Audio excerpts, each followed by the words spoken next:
So what did you think of the new Texas Chainsaw? I think it has some okay moments in it, Yeah, but overall, it's a franchise I think needs to die. it doesn't. Yeah, it never needed to be a franchise. That's the thing. Yeah. Yeah, like And we just did Texas Chainsaw Massacre. I'm almost done editing I'm it, so but curious to hear that episode. Like, I want to know what everyone, because I just knowing everybody on the show, like, yeah. I can't wait to hear what everybody's takeaways are. Because I think it's a masterpiece, but I get when people don't like it. It really makes sense to me. Well, that's kind of what I put out there closing out the episode. I was like, Yeah. I absolutely love and respect this movie, Yes. but I'm never excited to watch it. Yeah, that totally makes sense. My when we did it for That's a Scary Movie, that was kind of the takeaway. Was Ashley was like, it's really upsetting. I'll never watch it again. Yeah. I think it's probably worth a watch, but I didn't enjoy it. And I was like, oh no, I don't know that you're meant to enjoy this movie. Right. Which is why two is my favorite, because I think it's one that can be rewatched and enjoyed for being so silly and rock and roll. And I love part two, but I think part two kind of gave people the notion that they could just take this franchise and go goofy with it, kind of like they did with Next Generation. And then three, I wish hadn't been like hacked up by the MPAA, because it's funny. I remember really liking three when I saw it on like HBO back in the day. It's the one I've seen the most. Yeah. And I bought the uncut Blu-ray, which barely has anything. That Blu-ray is like a Warner Archive movie, and it's like those are like made on demand. They're not mass produced, but I mean, yeah, I bought it too, and it's got some. Like you see a sledgehammer hit somebody in the head, where they cut that's away the from one it, bit I think that like I was excited but like I want to get the shout blue of Next Generation, because I've heard it's worth it. Nice. I talked myself out of the Vinegar Syndrome sale this time, because I was just like, I still haven't watched the stuff I picked up from the last one, and the deals weren't as good as their like Christmas and July sale or whatever. So I'm just gonna wait a couple months. I picked up the 4K of Madman.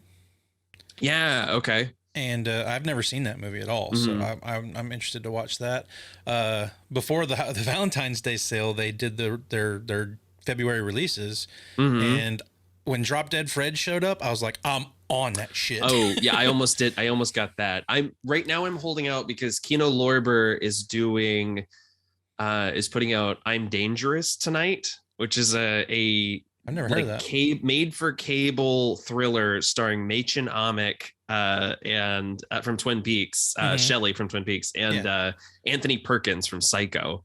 Wow. And it's like sexy, but for primetime television. So it's like she gets like this ancient cursed dress that makes her a killer or something. I've never seen it. I've heard it's like a old school, like late night cable classic, like Silk Stockings kind of thing. So I'm really looking forward to checking it out, because that just sounds right up my alley. I really like her, and I've been anxious to go back and watch Sleepwalkers because she's in it. I rewatched it last year and I couldn't do it. And she's her and Audrey. Yeah. Are kind of why I continue to revisit Twin Peaks as much as I do. Sure. I agree. Because as bad as this sounds, those two girls are gorgeous. Oh, no. Have you ever seen Meridian? No. It's a full moon movie that's basically an erotic remake of Beauty and the Beast. Ooh. Starring Sherilyn Fenn.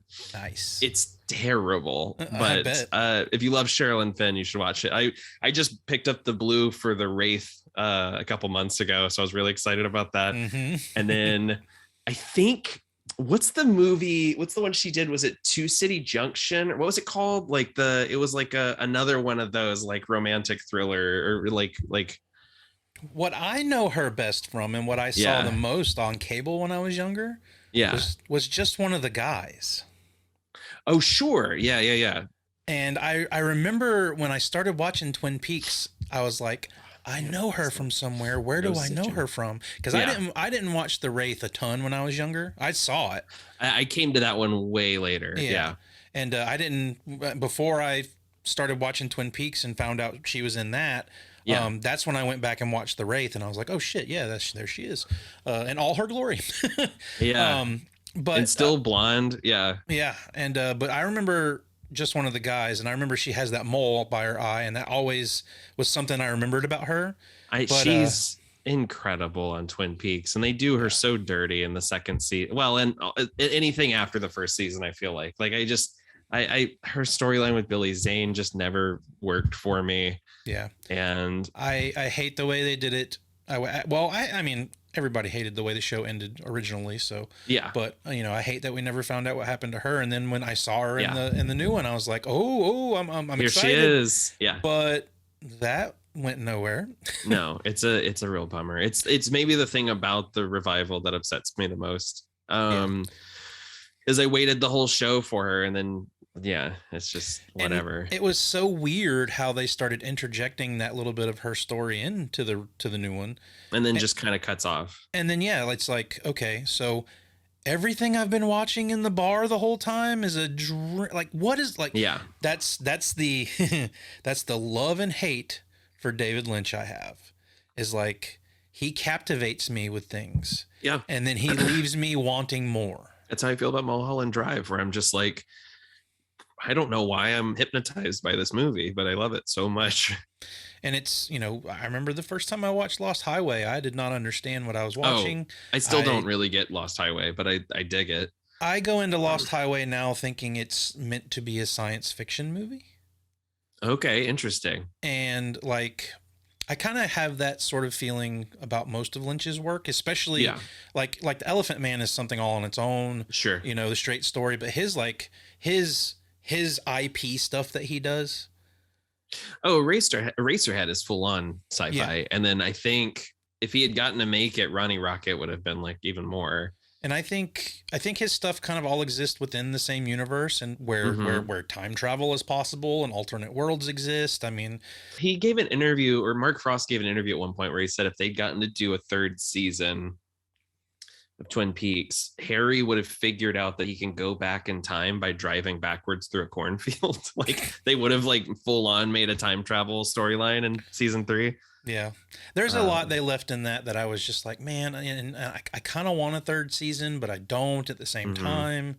Bobby, while I was not too keen on Bobby in the original series, so great in the revival, right? I think he's great in it. Yeah, like he does some great acting in it, and just like all that shit with him finding the girl in the car.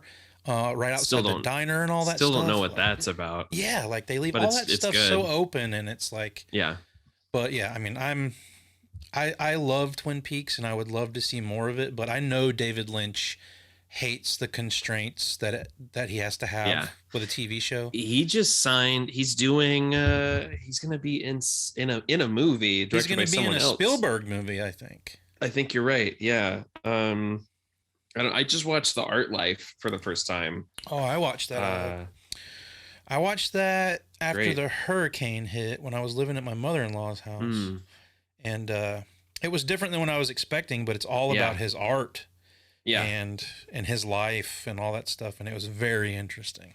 Well, there's this story that he tells at one point where he's like, he stops halfway through as he's talking about this old man, this neighbor walking up to him. And he's like, I can't tell the story. Yeah. And apparently somewhere else he ended up finishing the story. And it was just that the guy was saying goodbye to him, and it made him too sad to finish talking about the story. He was like, his family was moving. And I'm just like, what a great guy. I had saw something about like, something that went down in his neighborhood about someone walking around his neighborhood like fully nude. And it was this naked lady bleeding from her face, and like people think that thing happened, that inspired Blue Velvet later. I could see that. I could really see that. Which, man, Record Store Day is reissuing the Blue Velvet soundtrack on vinyl, but it's a expanded edition. It has all of Angelo Badalamenti's cues for the movie, and I think I'm gonna drop some change on that. Like, I'm so excited. I find myself putting the Twin Peaks soundtrack on all the time. Oh yeah, I just love, like, that the jazzy stuff when they're in the hotel, and And even just I could listen to the opening score for hours, man. Like it's just, I still need to shit. pick up the soundtrack for Fire Walk with Me. I have seasons 1 and 2 on vinyl, and I have the Roadhouse soundtrack of like the bands that played in season 3. I don't really feel like I need the score for the return because there's just not much there. Yeah, a lot of it is just that droning sort of. I know, which I can't really. Yeah, and I don't really vibe to. But I like I love all the jazzy stuff. I love, I like when he does bring in the score from the original when he does. But yeah, I mean, the Fire Walk with Me soundtrack has the score plus that Mango Tree song from the finale, from the season 2 finale. Yeah, which is just so cool. But yeah, I love all the band stuff they did in the third one. Like, I found out about Chromatics from that. And I listen to them all the time. That song, Eddie Vedder song is great too. And I mean the Nine Inch Nails performance that's in there, and there's another band. That's episode 7, right? That's the. It's 8. It happens right before all the neutron bomb stuff. That's right. That's what leads into the bomb. Okay, the best. But there's another band on there, Au Revoir Simone or something like that. Yeah, And the song that they do on there, I really like a lot. I feel like there was another band I know that did a performance on there, but I can't think of them. I was pretty pissed off because there was no like it had all the songs except for James's Just You and I, that bit, which I was just like, I want that recording. Like I like that scene in the original show. I know people clown on it, but it's like, I think it's such a sweet moment between him and Maddie. It's a genuine moment between him and her. Like, it's funny, man. The older I get, the more I start picking up on like little things that I liked when I was younger and how the new generation of people are going to either like or dislike that stuff. Right. Sure. And, like I was just talking about Robert Downey Jr.'s performance in, Tropic Thunder. And oh, sure. Yeah. I think it's genius, man. And and I wonder, like, because I remember Jenny and I sat down to watch Blazing Saddles, which is a very highly regarded comedy. Sure. And I love Mel Brooks, but when we started watching it, I turned it off. I was like, I don't feel comfortable watching this. Like it wasn't making me laugh. I wasn't enjoying it. I feel the same way, but what's so funny about Tropic Thunder is I feel like Twitter discovers Tropic Thunder every 6 months. Yeah. Like I swear it's the funniest thing. Like it's cyclical. Like film Twitter all of a sudden is full of kids like really upset about it. And what's genius about that performance is like he and Ben Stiller, like they know what they're doing.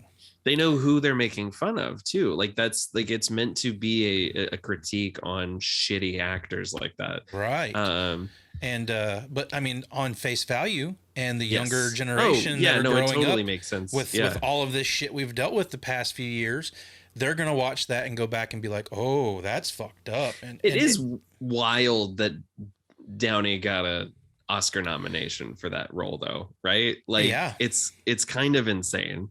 And honestly, like I think it was deserved. I think he kills it. He's really good in the role. Yeah.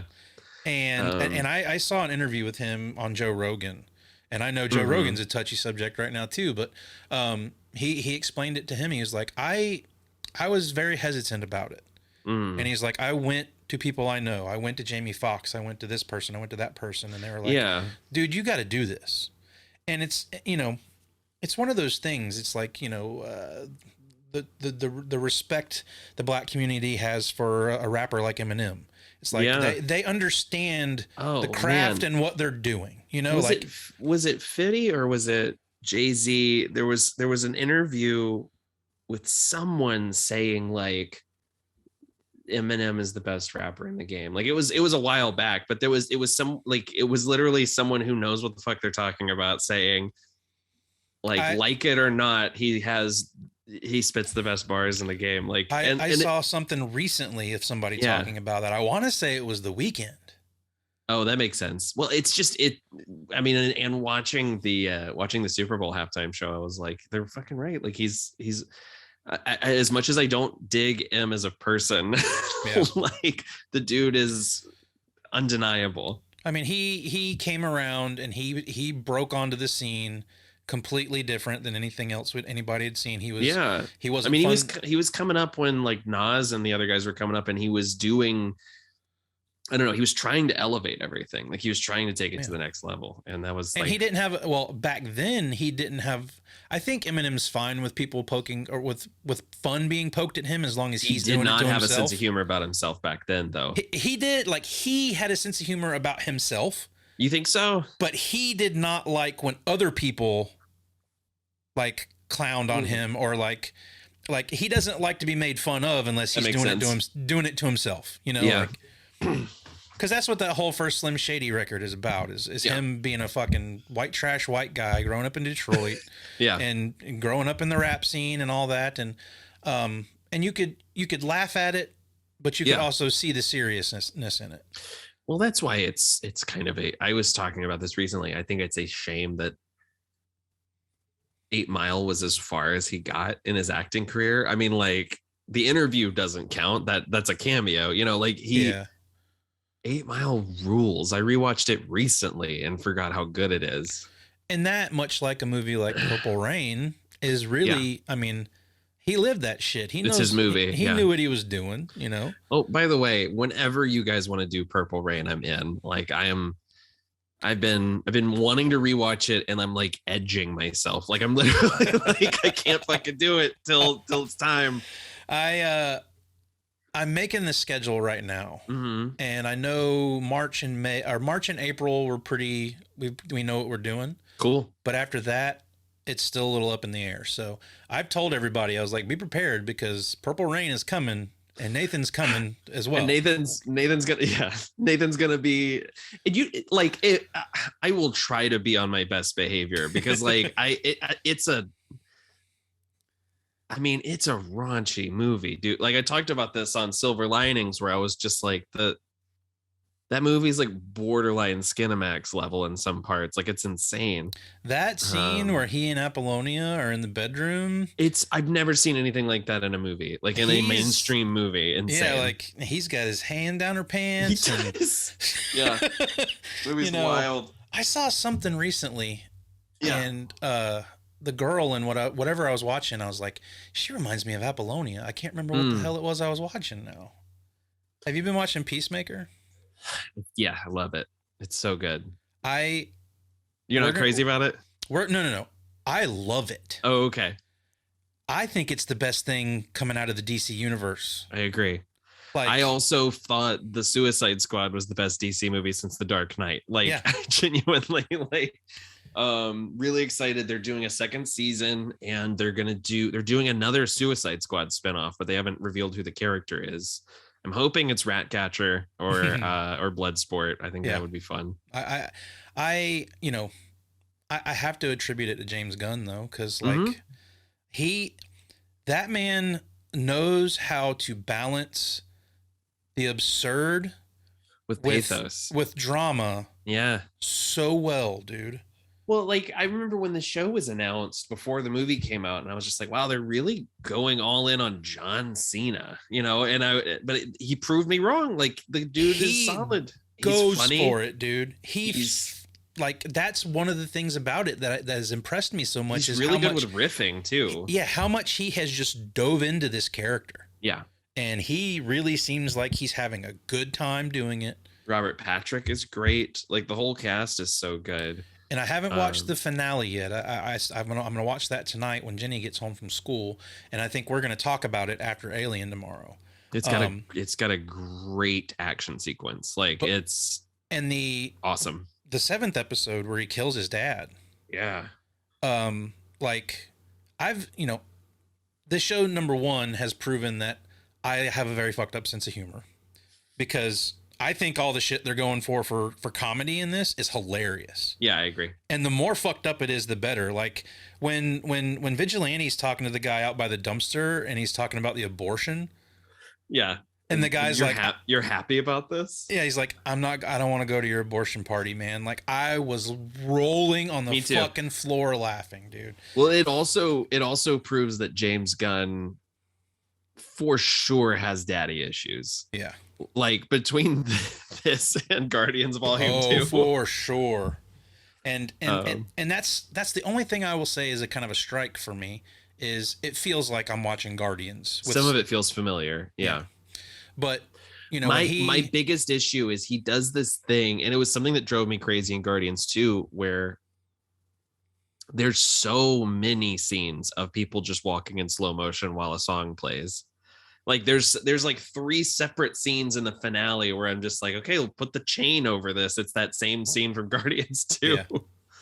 I love the scene with Yondu and Rocket in Guardians 2 with the arrow going through. That one's great. The song that's playing and with them with all the action that's going on. A little bit closer. Yeah. So when he does some of that stuff, I like it a lot.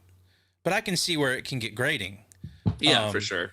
But I just love that he knows how to balance the absolute absurdist comedy with really heartfelt drama. Yeah. Because even though I really hated his dad, when he kills him, I felt so bad for Peacemaker. Yeah. Absolutely. And it's, you know, and everybody's telling him the whole show is like, this guy's a bad guy. He's a bad guy. You got to kill him. He's my fucking dad. Like, you know, like I can see where that's coming from. And that's the difference between Christopher Smith and Peter Quill, because my favorite moment in either Guardians movie is when Kurt Russell says, it killed me to have to put that tumor in your mom's head. Mm-hmm. And Peter just shoots him full of holes. Like, it's without even like saying anything else to him. It's my favorite Star-Lord moment. But yeah, I mean, like there's a real sadness in that show, and it's really surprising to me. And even like that's kind of what hooked me on it. Like I thought the first episode was funny, and then you get to the second one after all the shit's gone down, and it's got Chris at home. He's laying in bed, he's crying. Everybody fucking hates you. Everybody hates you. You killed Rick Flag, you asshole. Yeah. And that's the other thing. That's the other thing about the Suicide Squad movie was like the first one. What the fuck ever, you know? That movie made me care about Rick Flag without recasting him. That's exactly the point I was about to make.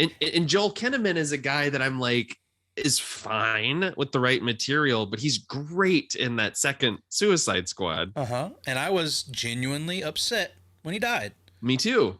And they keep replaying that moment in Peacemaker, and it's just fully solidifying the fact that I'm like, God damn, this movie was fucking good. It's really good. I keep wanting to. So, we're trying. Speaking of Suicide Squad, AIPT is trying to get David Dastmalchian on an episode because he's got a graphic novel coming out, and I'm just like, look, at this point, let's shoot for the fucking moon. Let's try to get whoever we want on the show. That dude is like definition of almost famous. Like that guy. I love him. Everything, no kidding. Man. Like I remember you brought him up about when you guys were talking about Prisoners. Yeah, I was just like, this dude's running the game on DC right now. Like he's not. He doesn't stop. He's great. But he kind of is the same character a lot. Like yes, but still, I love him. Like I love when he's in movies. His performance in Prisoners is like, what if I had more time to play that guy from The Dark Knight? Could you imagine? Like that movie has a lot of DC people in it. I just realized, but. You know, like you got Paul Dano now as the Riddler. You got this guy as Polka Dot Man. Like, could you imagine those two like as like a? I could see Paul Dano and him as like a serial killer team in a movie or something. Did you hear me talk about that do you remember I talked about that in the Prisoners episode where I was just like, there's a scene in that movie where Hugh Jackman literally says to Paul Dano, "No more fucking riddles." Yes, I remember that. I was just like, he's gonna do it. He loves riddles. Yeah, this guy's a scamp. I'm really interested in what they're doing with this Batman movie. Me too. I hope it's good. I feel like it is going to be, but like, I get so exhausted by the kind of like grim dark kind of thing where it like there's all those interviews coming out right now where it's, you know, Paul Dano couldn't sleep because he was so scared of playing the Riddler. And I'm just like, I'm a Riddler guy. The Riddler's not scary. Like I you know, it's just frustrating. I saw this thing where someone tweeted that article and they're like, you know, Jack Nicholson made sure he had weekends off so he could go golfing during the shooting of Batman 89. Like, I think that's the curse Batman has now, though, is Batman has become such a pop culture icon. Yeah. Everyone's looking at this like it's Hamlet. Yeah. And it's, you know, you had the fiasco about Jack Nicholson being cast as the Joker, and he was great. Then you got Heath Ledger. You've got two fantastic performances as that character. So now it seems like every time you've got a Batman movie, it's like, ooh, who are they going to cast? And is he going to be good? And yeah, I kind of wish we could make a Batman movie and not talk about it. Well, that's why all of my, like, the interviews with Robert Pattinson are great, because so much of it is him saying, like, I'm playing a character. Like, I'm not going to fucking ruin my life for this. I'm not doing a ton of working out. Like, he's like, I'm staying in shape, but then at the same time, he does care about this character. I mean, the dude's talking about how Mask of the Phantasm is his favorite Batman movie. Yeah. And he's, I don't know. I'm really interested in it. I hate that it's 3 hours long. That's my biggest drawback at this point, is like, but I hope they can fill this 3 hours and keep me interested. So here's my theory. I was telling Mally about this. I think the trailers have only shown us a third of the movie. Yeah. I think there is a whole, like, final act. I think this is a 0 year movie and they are not showing us that. Like, I fully believe that it, because there's that shot of the levees exploding in the trailer, in the last trailer. And I'm like, I fully believe that the third act of this movie is Eddie breaking out of prison and isolating Gotham. My only fear is that it's going to be too much like Dark Knight Rises, but like it's my favorite Batman origin story. So like if they pull off a 0 year movie, I'm going to lose my mind. And you know, the fact that they've got all these characters that are in there, I mean, Falcone, the Penguin. I'm wondering where the Penguin's going to play into all of this. Right. I'm interested to see Colin Farrell's portrayal of him. Me too. Because I've only seen those short little clips of, you know, just his face, and the only thing we've really seen of him playing the character is that shot in the car where he's like, I beat you. I saw one little clip from like DC Fandom where he says something like, but get your hands off the suit. Like, it's he's very much doing like I'm really hoping we gangster. see him in a top hat at least. Like, right.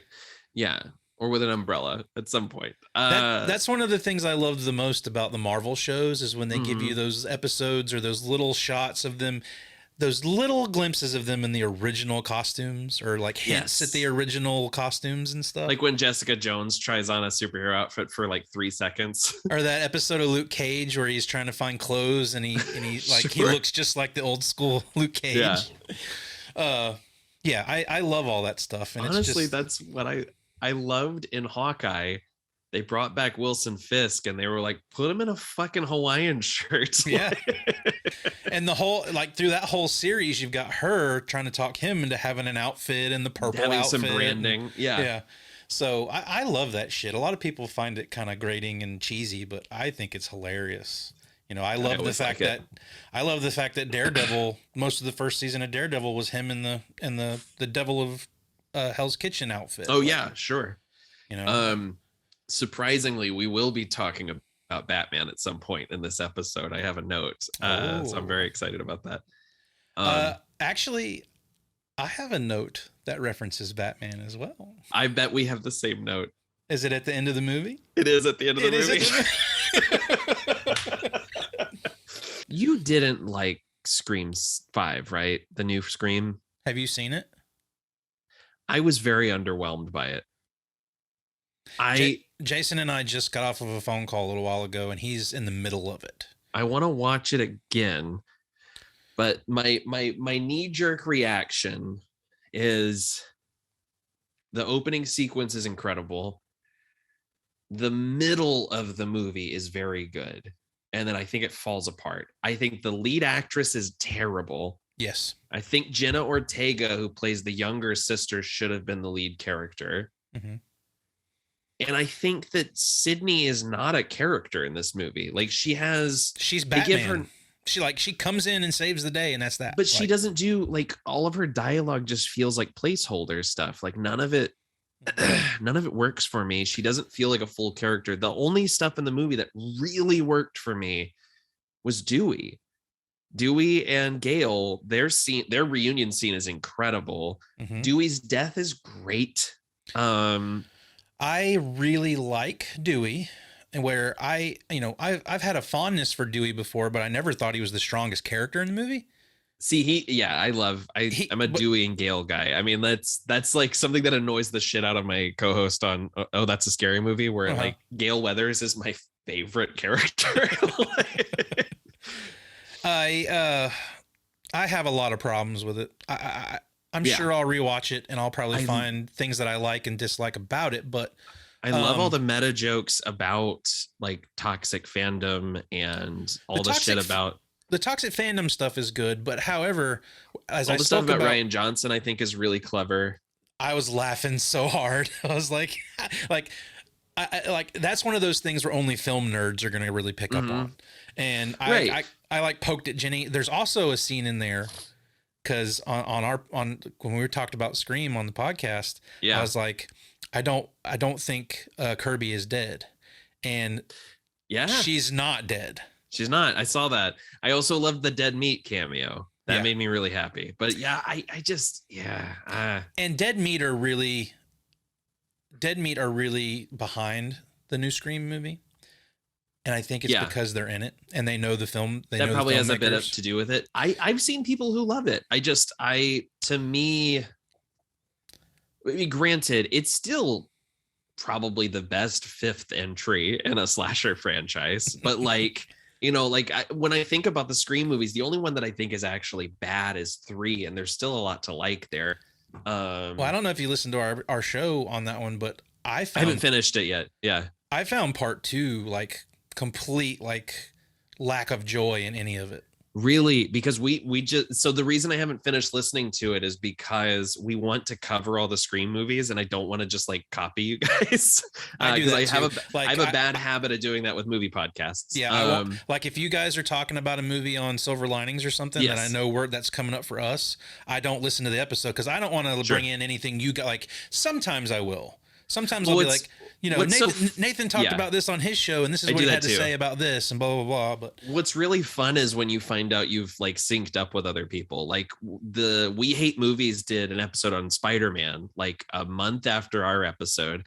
And when I listened to it, I was like, thank God they noticed the same weird shit that we did. Yeah. But with that one, we rewatch. You might be surprised. We rewatched Scream 2 for Oh, That's a Scary Movie, and I loved it. I don't know if it was just the mood I was in, because like we were both like having a really bad week and we were going to cover something really heavy. And then she just texted me out of nowhere like, do you want to just do Scream 2 because that screams like our happy place? Yeah. And I think it really is the mood I was in, but I had so much fun with it. I think my ranking would be 1, 2, 4, 5, 3. Jenny and I really enjoyed part 3 this time around. Interesting. Okay, I need to rewatch it because it like didn't really work for me back in the day. I'll tell you the main reason I enjoyed it the most, and that's Parker Posey. Oh, she's a genius. She's the best fucking part of that movie, dude. Yeah, she's the best part of every movie she's in. Right. Air raid, bitches. What's the line? She has a line in Dazed and Confused where she's like, "Don't you fucking look at me with that head on your face, bitch."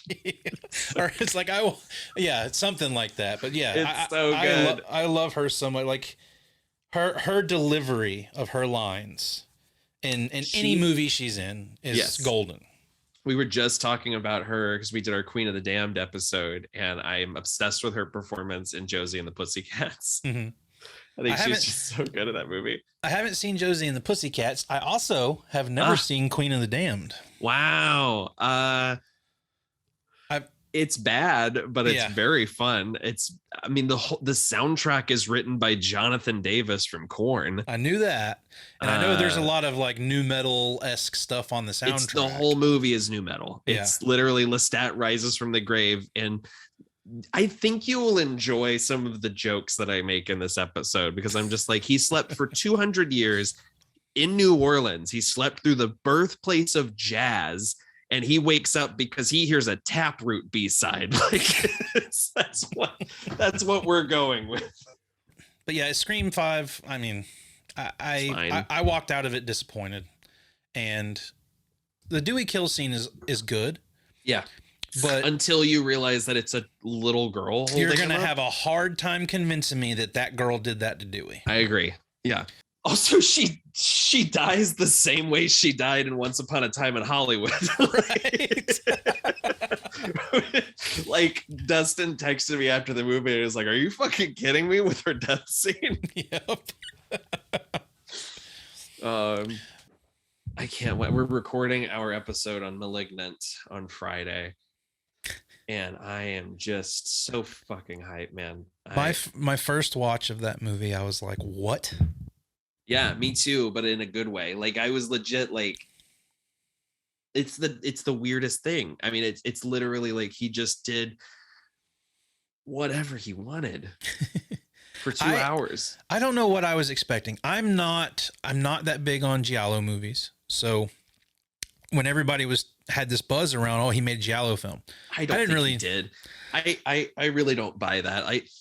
Putting pink in your movie doesn't make it a giallo, but like, but I don't know. Like, there was a lot of buzz surrounding it when they released it. Yeah. And I watched it probably the weekend it came out, maybe even the day or two they released it. And that opening scene was fucking bonkers. And I was like, this feels like an old horror movie that I would love. But as the story progressed, I kind of figured out, I figured out what was going on. Me too. So the reveal wasn't really anything that impressed me. Yes. And I really did not like the police station scene.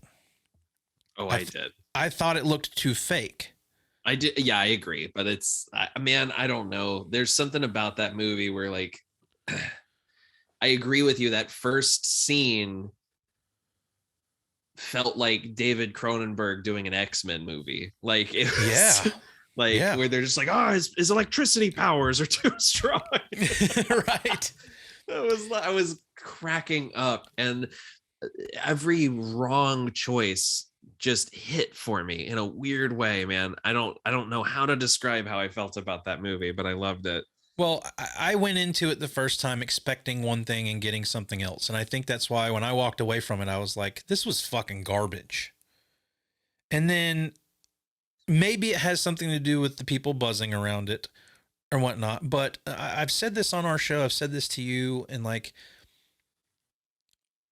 I think we as a society, we are a society, like, we're quick to judge things. And I think that's terrible.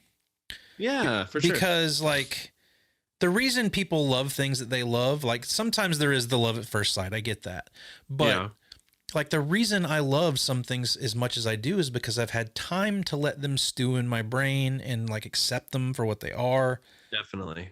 So whereas like, I've kind of like sort of reshaped the way I look at watching movies and stuff now, is like, if I didn't enjoy it, I'm like, okay, I didn't enjoy that. Let me find out why I didn't.